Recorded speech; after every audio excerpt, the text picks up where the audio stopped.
भाइयों बहनों, आज का जो प्रसंग है वो प्रसंग यह है कि भगवान से वार्तालाप हम कैसे करें। भगवान हमसे कैसे बात करेंगे और हम भगवान से कैसे बात करेंगे। तो शास्त्रों में आता है वर्णन, और परम पूज्य गुरुदेव पंडित श्री राम शर्मा आचार्य ने कहा है कि बेटा, यदि तुम हमसे और परमात्मा से बातचीत करना चाहते हो, वार्तालाप करना चाहते हो, तो हमसे तो भेंट हो सकता है, मुलाकात कर सकते हो, दर्शन कर सकते हो। तो इससे भी पूर्व तुम दर्शन करना चाहते हो तो मैंने जो ग्रंथों को लिखा है, जो वाङ्मय को लिखा है, जो शास्त्रों को, जो पुराणों को लिखा है, उस पुराणों को स्वाध्याय करना चालू कर दो, पुराणों को पढ़ना चालू कर दो। जैसे तुम पुराणों को पढ़ना चालू करोगे,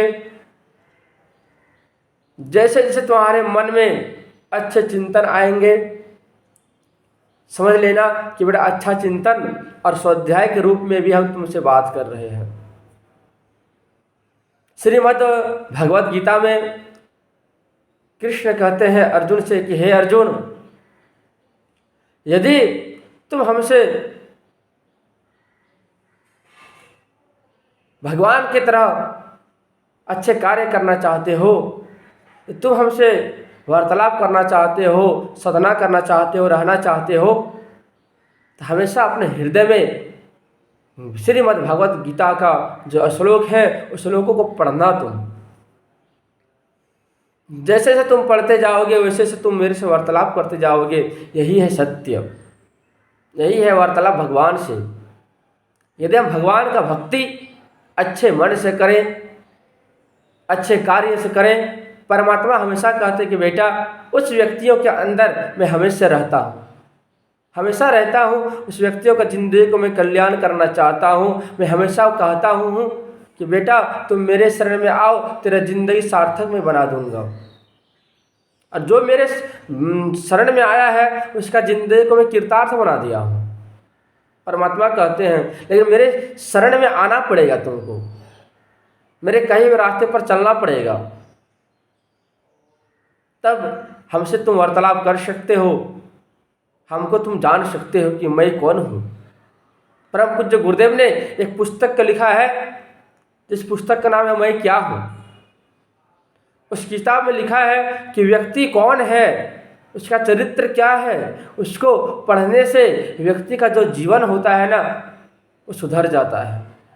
क्योंकि व्यक्ति अच्छे से पढ़ ले, गढ़ ले और उसको अच्छे से स्वाध्याय और चिंतन कर ले तो वे व्यक्ति कभी गलत कार्य नहीं कर सकता है। वो समझ जाएगा कि मैं एक परमात्मा का पुत्र हूँ, हम एक इष्ट का पुत्र हैं। भाइयों बहनों, भगवान से वार्तालाप करने के लिए भगवान ने कहा है मेरे स्वाध्याय, मेरे ग्रंथों का करो। परम पूज्य गुरुदेव ने भी कहा है बेटा मैंने 70 वाङ्मय लिख करके रख दिया है, 3233 पुस्तकें लिख करके मैंने रख दिया है। वेद पुराण उपनिषद जो पढ़ना है पढ़ो। मुझसे वार्तालाप करना चाहते हो तो जप करो, ध्यान करो, चिंतन करो, स्वाध्याय करो और दूसरों से अच्छे से बात करो। यही मेरे जप है, यही तुम्हारे लिए साधना है। भाइयों बहनों, हम और आप भी गुरु के जैसे उस ज्ञान को प्राप्त कर सकते हैं, वेदों से, पुराणों से, उपनिषदों से, और अपने जिंदगी को धन्य भी बना सकते हैं। इसलिए परम पूज्य गुरुदेव ने कहा है कि बेटा तुम एक मनुष्य नहीं हो, तुम्हारा यह शरीर सिर्फ दिखने के लिए नहीं है। ये शरीर ये भगवान का मंदिर है, और इस भगवान के मंदिर में भगवान का रहना बहुत जरूरी है। भगवान का अर्थ कौन? परमात्मा जो हमारे हृदय में हमेशा तिष्ठित है। उस परमात्मा को हमेशा जागृत करो कि हे परमात्मा आप कहाँ हैं, आप मेरे पास आइए, मेरी जिंदगी को धन्य बना करके जाइए। आप ऐसा वार्तालाप करो, ऐसा सोचो, सकारात्मक सोच को आगे बढ़ाओ और नकारात्मक सोच को पीछे दबा के रख दो, उसको आगे बढ़ने मत दो। यदि नकारात्मक सोच को तुम आगे बढ़ने दोगे तो जिंदगी में सफल नहीं हो पाओगे। ये सत्य है। ये शरीर, इसके लिए केवल शरीर नहीं है, ये भगवान का मंदिर है। इसी शरीर से भगवान को तुम प्राप्त कर सकते हो, इसी शरीर से पूरे समाज को तुम खुश रख सकते हो, इसी शरीर से समाज का सेवा कर सकते हो, और इसी शरीर से माता पिता के चरणों की सेवा करके उस परम पिता परमेश्वर का ध्यान कर सकते हो, प्राप्त कर सकते हो भगवान का नाम का स्मरण कर सकते हो। इसलिए परम पूज्य गुरुदेव ने कहा ये शरीर यह एक ईश्वर का अंश है। यहाँ जहाँ ईश्वर बैठते हैं उस शरीर को ईश्वर का अंश कहा जाता है। जैसे परमात्मा है, परमात्मा भगवान को कहते हैं, तो परमात्मा का बेटा कौन होता है? आत्मा। और मनुष्यों के अंदर कौन होते हैं? आत्मा। तो हम कौन हुए? परमात्मा के पुत्र, परमात्मा का इष्ट। भाई बहनों, परमात्मा के जैसा बनने का प्रयास करो, आप और हम भी देवत्व प्राप्त कर सकते हैं। जब श्रीमद् भागवत महापुराण में परीक्षित को श्रीमद् भागवत महापुराणों का कथा श्रवण करा रहे थे सुखदेव महाराज ने, तो हुआ क्या? देवता जो है, देवत्व, सभी देवता आ गए। देवता आकर के कहने लगे परीक्षित से, यह परीक्षित, मैं तुझे अमृत देता हूँ, तो अमृत को ले लो, तुम कभी नहीं मरोगे, और तुम मुझे इस भगवत महापुराण का जो कथा अमृतम है, इस अमृत को तुम मुझे दे दो। परीक्षित ने कहा नहीं प्रभु, मुझे तो बस कथा ही श्रवण करना है, मुझे अमृत नहीं पीना है। देवता भी इस सत्संग को, इस भगवत तत्व को प्राप्त करने के लिए व्याकुल रहते हैं, लेकिन वो भी प्राप्त नहीं कर सकते हैं। आप और हम चाहे उस इष्ट को, उस परमात्मा को, उस भगवान को, उस गुरु तत्व को हम लोग प्राप्त कर सकते हैं। भाई बहनों, आज का उद्देश्य यही था कि मनुष्यों को जिंदगी में अच्छी तरक्की कैसा करना चाहिए, और मनुष्यों का जो लक्ष्य है उस लक्ष्य को वे व्यक्ति भूले नहीं, यही भावना करते हुए मैंने इस प्रसंगों को रखा आप लोगों के बीच में।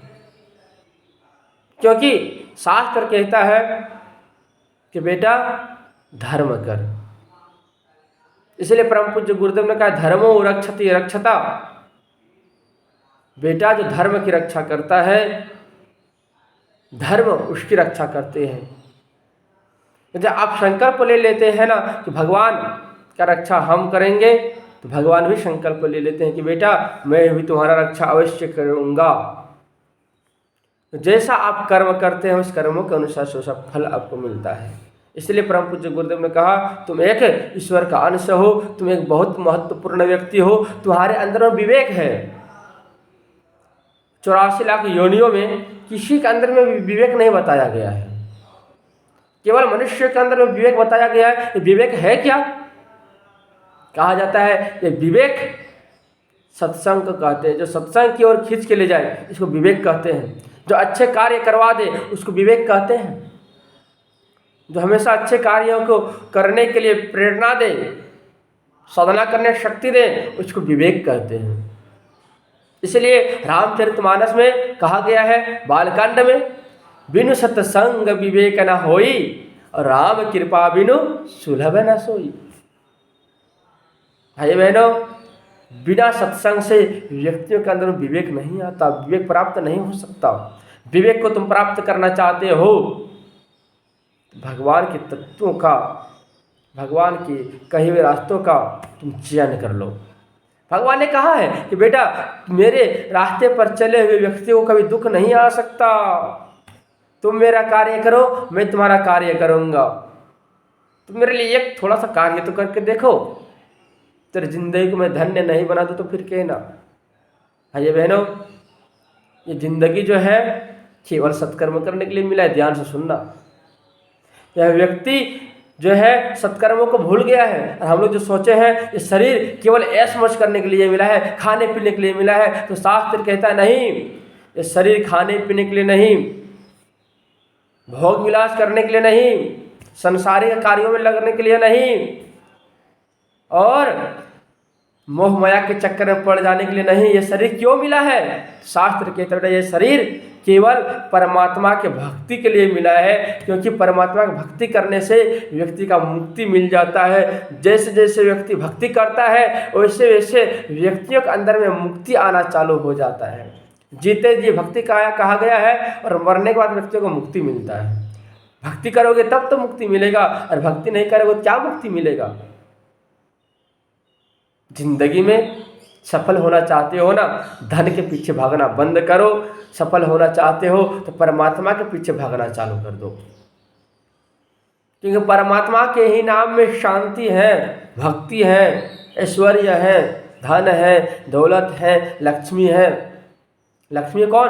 भगवान विष्णु के धर्मपत्नी। और विष्णु कौन? माँ लक्ष्मी की पतिदेव। भाइयों बहनों, ये पति और पत्नी का जो संबंध है ना, ये 7 जन्मों का संबंध होता है।